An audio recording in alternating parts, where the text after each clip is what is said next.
The sixth TED Talk is called Do Schools Kill Creativity by Sir Ken Robinson.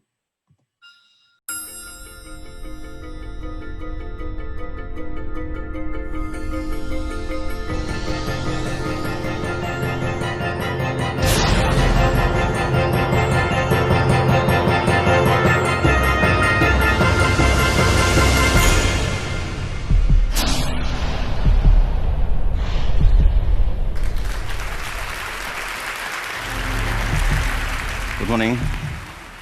How are you? It's been great, hasn't it? I've been blown away by the whole thing. In fact, I'm leaving. There have been three themes, haven't there, running through the conference, which are relevant to what I want to talk about. One is the extraordinary evidence of human creativity in all of the presentations that we've had and in all the people here.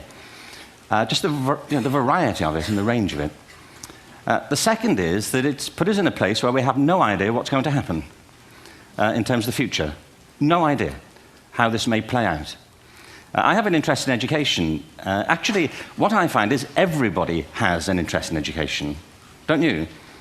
I find this very interesting. If you're at a dinner party and you say you work in education, actually, you're not often at dinner parties, frankly,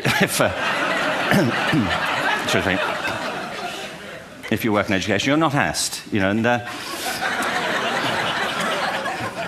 and you're never asked back, curiously. That's I think it strikes me. But if you are, and you say to somebody, they say, what do you do? And you say, you work in education, you can see the blood run from their face. They think, oh my God, why me? It's my one night out all week. But if you ask people about their education, they pin you to the wall. Because it's one of those things that goes deep with people. Am I right? Like religion and money and other things.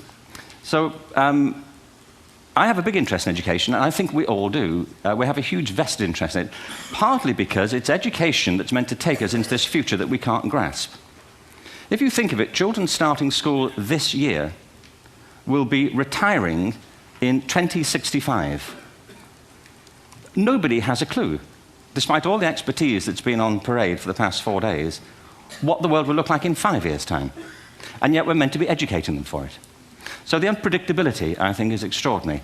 And the third part of this is that we've all agreed, nonetheless, on the really extraordinary capacities that children have, their capacities for innovation. I mean, Serena last night was a marvel, wasn't she? Just seeing what she could do. And she's exceptional, but I think she's not, so to speak, exceptional in the whole of childhood. What you have there is a person of extraordinary dedication who found a talent. And my contention is all kids have tremendous talents, and we squander them pretty ruthlessly. So I want to talk about education, and I want to talk about creativity. My contention is that creativity now is as important in education as literacy, and we should treat it with the same status. Thank you.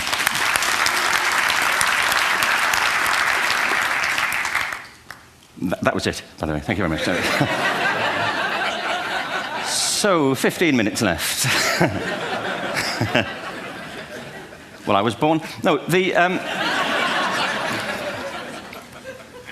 I had a great story recently, I love telling it, of a little girl who was in a drawing lesson. She was 6, and she was at the back drawing, and the teacher said, this little girl hardly ever paid attention. And in this drawing lesson, she did. And the teacher was fascinated. She went over to her, and she said, what are you drawing? And the girl said, I'm drawing a picture of God. And the teacher said, but nobody knows what God looks like. And the girl said, they will in a minute.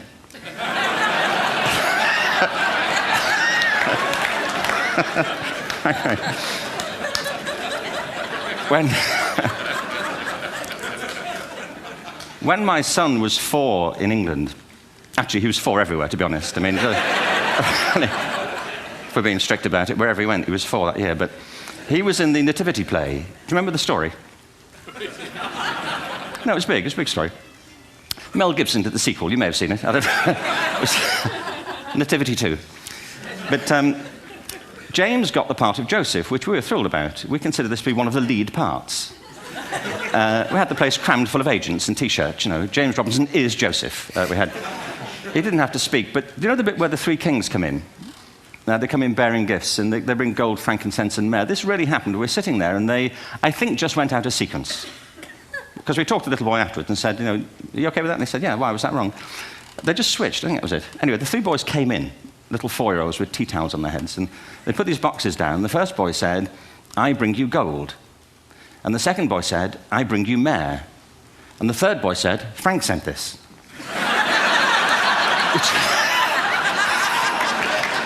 That was great.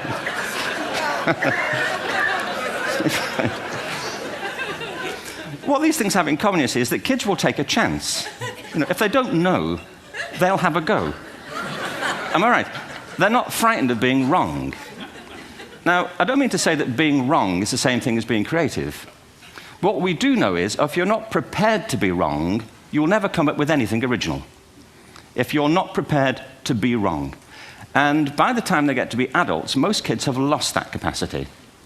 They have become frightened of being wrong. And we run our companies this, by the way. We stigmatize mistakes.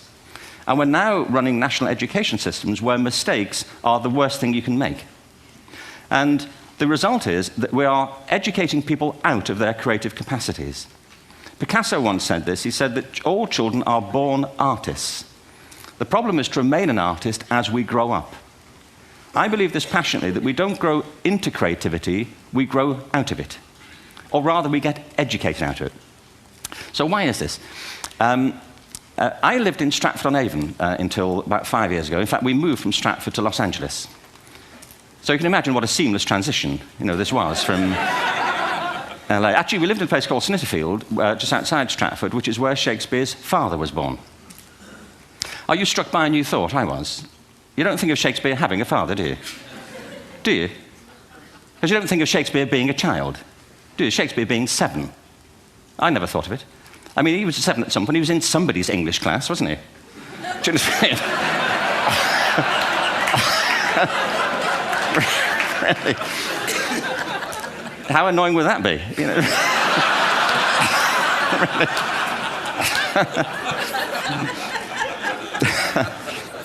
Must try harder. Being sent to bed by his dad, to Shakespeare, go to bed now, to William Shakespeare, and put the pencil down, and stop speaking like that. It's confusing everybody.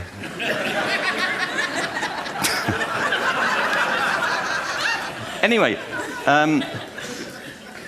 we moved from Stratford to Los Angeles, and I just want to say a word about the transition. Actually, my son didn't want to come. I've got 2 kids. He's 21 now, and my daughter's 16. He didn't want to come to Los Angeles. He loved it, but he had a girlfriend in England. This was the love of his life, Sarah. He'd known her for a month.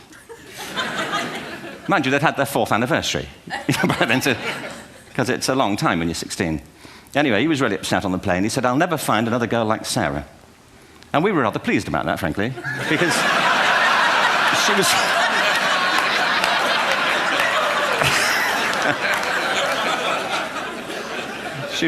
she was the main reason we were leaving the country.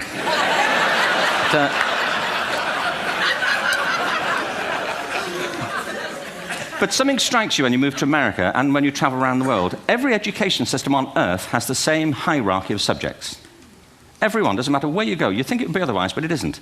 At the top are mathematics and languages, then the humanities, and at the bottom are the arts, everywhere on Earth.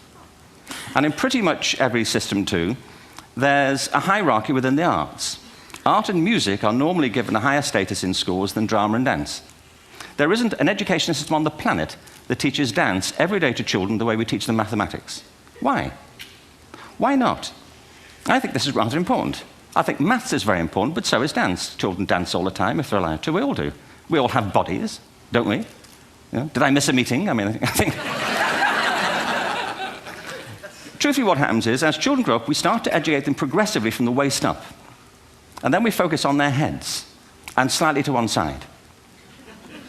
If you were to visit education as an alien and say, what's it for, public education, I think you'd have to conclude, if you look at the output, who really succeeds by this, who does everything they should, Who gets all the brownie points? You know, who are the winners?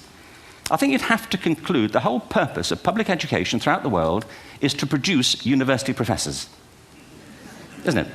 They're the people who come out the top. And I used to be one, so there, you know. And I like university professors, but, you know, we shouldn't hold them up as the high watermark of all human achievement. They're just a form of life, you know, another form of life. But they're rather curious, and I say this out of affection for them. There's something curious about professors. In my experience, not all of them, but typically, they live in their heads. They live up there, and slightly to one side. They're disembodied, you know, in a kind of literal way. You know, they look upon their body as a form of transport for their heads. You know, it's... Don't they? It's a way of getting their head to meetings.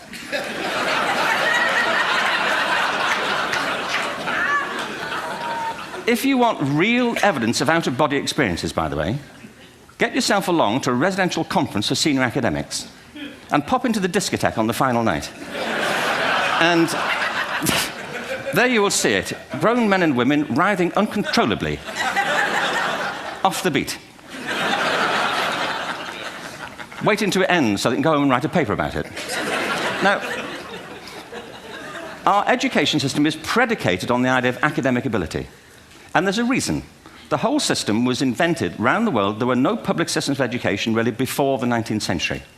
They all came into being to meet the needs of industrialism. So the hierarchy is rooted on two ideas. Number one, that the most useful subjects for work are at the top. So you were probably steered benignly away from things at school when you were a kid, things you liked, on the ground you would never get a job doing that. Is that right? Don't do music, you're not going to be a musician. Don't do art, you won't be an artist. Benign advice, now profoundly mistaken. The whole world is engulfed in a revolution. And the second is academic ability, which has really come to dominate our view of intelligence because the universities designed the system in their image. If you think of it, the whole system of public education around the world is a protracted process of university entrance. And the consequence is that many highly talented, brilliant, creative people think they're not, because the thing they were good at school wasn't valued or was actually stigmatized. And I think we can't afford to go on that way. In the next 30 years, according to UNESCO, more people worldwide will be graduating through education than since the beginning of history. More people. And it's the combination of all the things we've talked about, technology and its transformational effect on work, and demography and the huge explosion in population. Suddenly, degrees aren't worth anything. Isn't that true? When I was a student, if you had a degree, you had a job. If you didn't have a job, it's because you didn't want one. And I didn't want one, frankly. So, but now, kids with degrees are often heading home to carry on playing video games because you need an MA, where the previous job required a BA, and now you need a PhD for the other. It's a process of academic inflation, and it indicates the whole structure of education is shifting beneath our feet. We need to radically rethink our view of intelligence. We know three things about intelligence. One, it's diverse. We think about the world in all the ways that we experience it. We think visually, we think in sound, we think kinesthetically, we think in abstract terms, we think in movement. Secondly, intelligence is dynamic. If you look at the interactions of a human brain, as we heard yesterday from a number of presentations, intelligence is wonderfully interactive. The brain isn't divided into compartments. In fact, creativity, which I define as the process of having original ideas that have value, more often than not, comes about through the interaction of different disciplinary ways of seeing things. The brain is intentionally, by the way, there's a shaft of nerves that joins the two halves of the brain called the corpus callosum. It's thicker in women. Following on from Helen yesterday, I think this is probably why women are better at multitasking. Because you are, aren't you? There's a raft of research, but I know it from my personal life. If my wife is cooking a meal at home, which is not often, thankfully, but, you know, if she's doing... No, she's good at some things.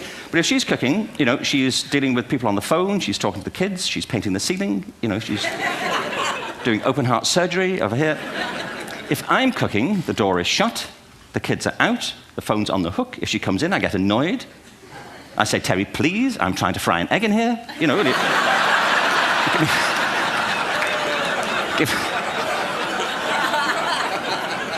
Give me a break. Actually, there was, do you know that old philosophical thing? If a tree falls in a forest and nobody hears it, did it happen? Remember that old chestnut? I saw a great T-shirt recently which said, if a man speaks his mind in a forest and no woman hears him, is he still wrong?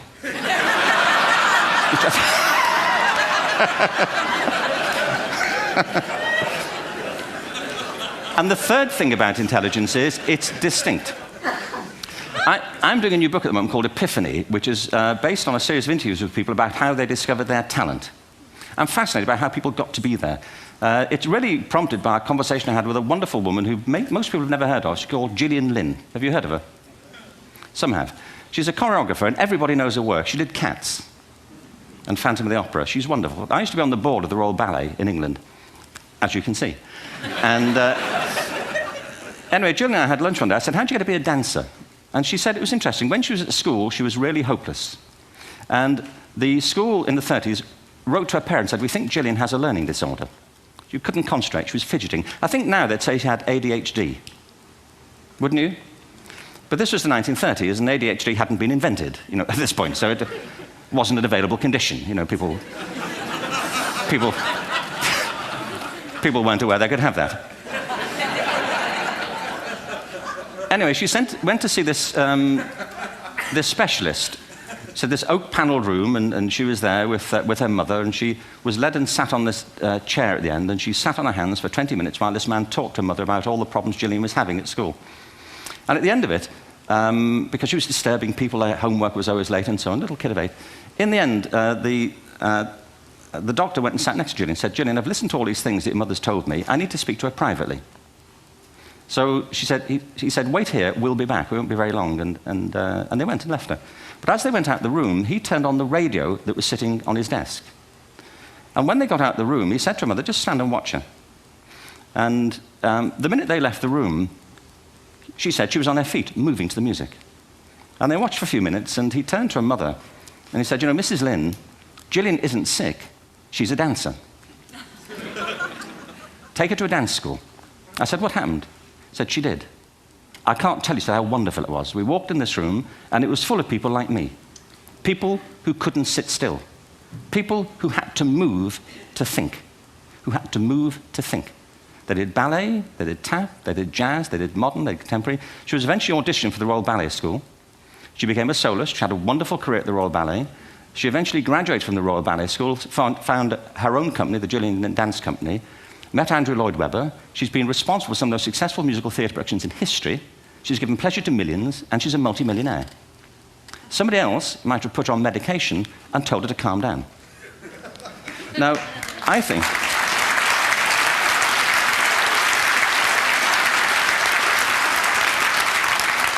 What I think it comes to is this. Al Gore spoke the other night about ecology and the revolution that was triggered by Rachel Carson. I believe our only hope for the future is to adopt a new conception of human ecology, one in which we start to reconstitute our conception of the richness of human capacity. Our education system has mined our minds in the way that we strip mine the earth for a particular commodity, and for the future, it won't serve us. We have to rethink the fundamental principles on which we're educating our children. There was a wonderful quote by Jonas Salk, who said, if all the insects were to disappear from the earth, within 50 years, all life on earth would end. If all human beings disappeared from the earth, within 50 years, all forms of life would flourish. And he's right. What TED celebrates is the gift of the human imagination. We have to be careful now that we use this gift wisely and that we avert some of the scenarios that we've talked about. And the only way we'll do it is by seeing our creative capacities for the richness they are and seeing our children for the hope that they are. And our task is to educate their whole being so they can face this future. By the way, we may not see this future, but they will. And our job is to help them make something of it. Thank you very much. Bravo. Here, here. Thanks.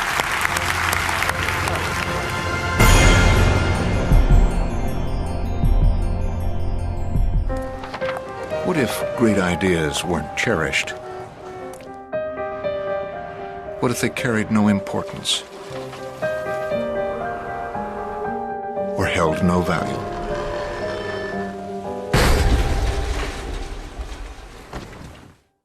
There is a place where artistic vision is protected, where inspired design ideas live on to become ultimate driving machines.